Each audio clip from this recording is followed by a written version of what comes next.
For centuries, Hollywood and ancient tomb frescoes have sold us a mesmerizing illusion. Pharaohs and noblewomen draped in whisper-thin, body-hugging white linen, exuding flawless divine elegance under the scorching desert sun. But step beyond the golden murals, and the archaeological reality is far more radical. Ancient textile excavations and modern analytical chemistry reveal that Egyptian fashion was never just about beating the desert heat. It was a strict social currency, an engineered illusion, and a silent biochemical battle waged directly against their own skin. The pristine white fabric was not what it seemed, and the truth begins in the Nile's mud. Under the blinding heat of the Nile Valley, survival demanded a textile that could breathe. That lifeline was linum usitatissimum, flax. Harvesting it was grueling work, pulling plants whole from river silt, soaking them in stagnant water for weeks to rot the woody core, beating the brittle stalks, and spinning the fibers on primitive horizontal looms. The resulting linen was remarkably lightweight and naturally wicking. Wool, though available, was strictly forbidden in temples and tombs. Animal fibers were seen as ritually impure, carrying decay. Flax, emerging clean from the earth, belonged to the gods. Because flax naturally resists ancient plant dyes, most garments remained bleached or untouched in their ivory hue. White became synonymous with Maat, the cosmic order, divine light, and purity. Yet linen transcended religion. It was literal money. In a civilization without minted coinage, bolts of woven fabric paid royal artisans at Deir el-Medina and settled state taxes. At the apex stood Shurn Sharn Jurad, royal linen. Gauze thin, semi-transparent, and spun so fine it felt weightless. It flowed exclusively from the pharaoh's vaults. Linen clothed both peasant and god-king, but its true form held a striking secret ancient painters never showed. Look closely at tomb frescoes. Noble women stride forward in skin-tight Calasiris dresses that hug every curve without a single seam in sight. It looks effortlessly modern. But physics and textile science tell a very different story.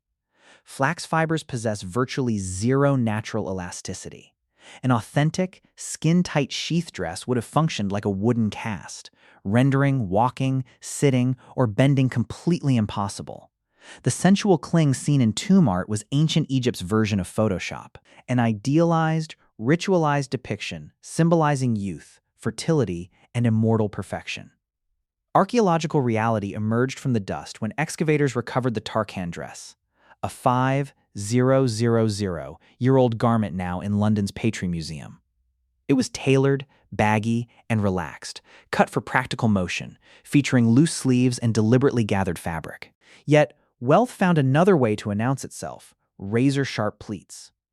Chemical analysis reveals that the elite coated their fine linen with starch and polysaccharide gums, likely gum arabic, then heat-pressed the folds using grooved wooden boards. But this sizing dissolved completely in water. Every single wash meant the entire laborious process. Soaking, pleating, and reglazing had to be redone from scratch. To wear crisp, pleated linen was not just a fashion statement. It was an overt display of owning human labor. Step outside the palace walls, and the sea of pleated white abruptly vanishes. Along the muddy banks of the Nile, laborers, fishermen, and field hands worked under the blistering sun wearing little more than a coarse loincloth, or nothing at all. But don't mistake this for modern notions of shame or modesty. In ancient Egypt, nudity was a strict socioeconomic marker. Fabric was immensely expensive. Exposing one's skin kept precious linen from being ruined by river mud and grueling physical labor. While the nobility wrapped themselves in yards of gossamer fabric to broadcast that their hands never touched dirt, the working class wore their bare skin as an unavoidable badge of survival. Yet, the most startling visual paradox belonged to Egyptian children. From commoners to the offspring of the pharaoh, children ran completely naked until puberty. Their heads were shaved smooth, save for a single, tightly woven lock of hair hanging down the right temple, the iconic side lock of youth.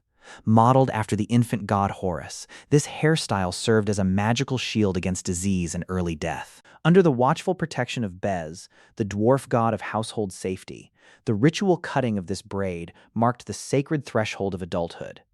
The day a child finally earned the right to wear clothes.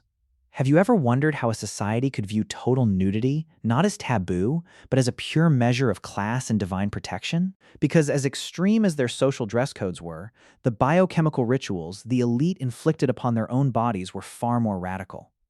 Zoom in on the mesmerizing gaze of an Egyptian noble, that iconic, almond-shaped sweep of jet black eyeliner, kohl, was far more than a statement of supernatural beauty. Under the blinding glare of the Sahara, where solar radiation bounced viciously off pale limestone, kohl functioned like the grease paint modern athletes smear beneath their eyes. But French chemists analyzing residue inside cosmetic jars at the Louvre uncovered an astonishing biochemical secret. This wasn't just crushed galena or soot. The Egyptians deliberately synthesized two extremely rare lead chlorides, laurionite and phosgenite, through a painstaking wet chemistry process taking up to 40 days. Why manufacture toxic lead compounds to put directly onto the eyes? In submicromolar doses, these specific lead ions trigger a biological defense mechanism. They stimulate the production of nitric oxide by up to 240%. Nitric oxide fires up the immune system, sending white blood cells rushing to destroy the lethal bacterial infections swarming in the annual Nile floods, such as trachoma. They had engineered an antibacterial shield disguised as makeup. Yet, there was no free cure in the ancient world. Daily application meant chronic, systemic lead poisoning accumulated in their bones and organs over decades. In their relentless drive to preserve vision and ward off blindness, they slowly poisoned the very bodies they sought to protect. Would you risk slow toxicity to survive a blinding infection? And that toxic trade-off was only half the price the elite paid for perfection. Step inside an aristocratic Egyptian villa, and you would witness an obsession with ritual cleanliness that bordered on biochemical self-destruction.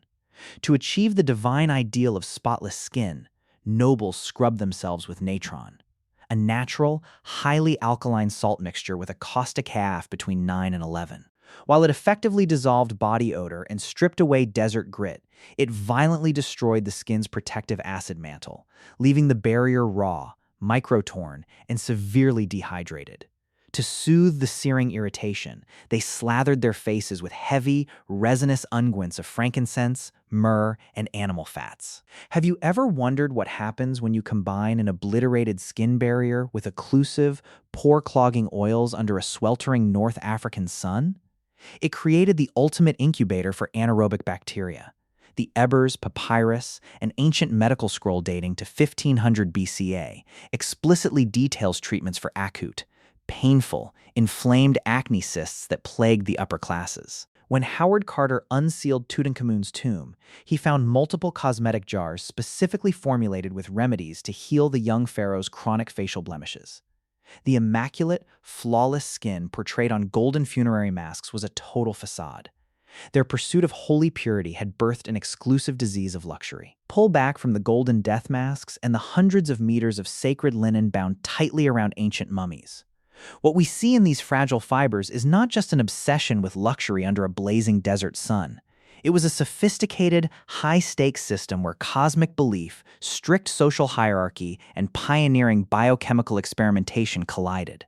When ancient Egyptians engineered sheer, pleated white fabrics and applied hazardous lead chlorides directly to their eyes, they were not merely dressing for this fleeting life.